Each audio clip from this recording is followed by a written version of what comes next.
पिछले 2-3 दिन से इंडिया में डिफेंस से रिलेटेड किसी न्यूज़ को सबसे ज़्यादा यदि कवर किया जा रहा है वो ये कि क्या भारत ने अपना एकमात्र ओवरसीज जो बेस था तजाकिस्तान में लोकेटेड था ऐनी एयर बेस, क्या उसको भारत सरकार ने खो दिया है। यदि मैप पर मैं आपको इसकी लोकेशन दिखाऊं तो ये है हमारा इंडिया के वेस्ट में पाकिस्तान और पाकिस्तान से ऊपर अफगानिस्तान के साथ तजाकिस्तान अपनी बॉर्डर शेयर करता है और इसी कंट्री के वेस्ट में है तजाकिस्तान की कैपिटल जिसका नाम है दुशांबे। दुशांबे से 15 किलोमीटर वेस्ट में है ऐनी एयरबेस और ये एयरबेस यूएसएसआर के ज़माने का एयरबेस है और 1991 में यूएसएसआर के टूटने के बाद तजाकिस्तान एक नया कंट्री बना और 2002 में इंडिया ने तजाकिस्तान की गवर्नमेंट के साथ मिलकर इसे लगभग 70 मिलियन यूएस डॉलर का इन्वेस्टमेंट करके इसे रीबिल्ड किया था। और इस एयरबेस को बनाने में हमारे आज के जो नेशनल सिक्योरिटी एडवाइजर है अजीत डोवाल साहब और उस समय के एयर चीफ मार्शल बीएस धनोन का बहुत बड़ा कंट्रीब्यूशन था। कुछ रिपोर्ट के मुताबिक इंडिया ने 2022 में ही इस एयरबेस से विड्रॉ कर लिया था क्योंकि तजाकिस्तान गवर्नमेंट के साथ इंडिया इस एयरबेस को ऑपरेट कर रहा था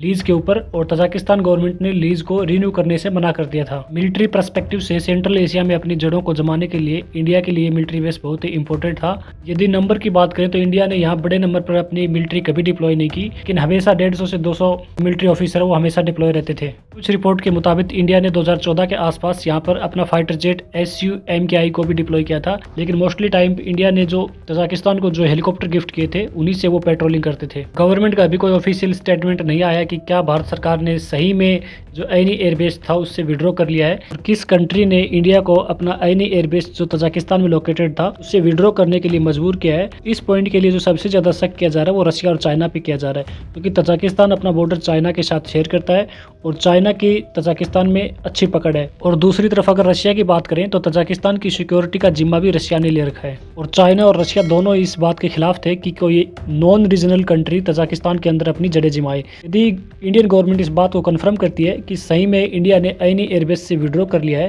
तो मिलिट्री पर्सपेक्टिव से इंडिया के लिए एक बहुत बड़ी नेगेटिव न्यूज है कि इस मिलिट्री एयरबेस से इंडिया न सिर्फ चाइना पर नजर रख सकता था बल्कि पाकिस्तान पर भी इस एयरबेस से अच्छी तरीके से नजर रख सकता था। धन्यवाद।